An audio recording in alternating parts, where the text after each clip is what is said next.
చూస్తామని lock change చేశాడు. పొద్దున ఉండేనే. నేను కనుక్కోను అనుకుంటున్నావా? Super scene. అంత సినిమా లేదు.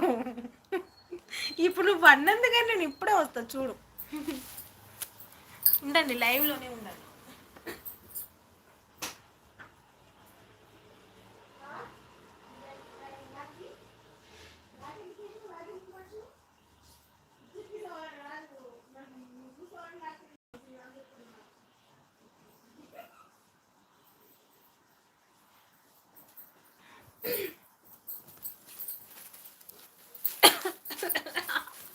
బాబా ఇజ్జత్కి సవాల్ బాబా. చూసావా, నాకు మా ఆయన లాగా చెప్పడా? నాది మొగుడు.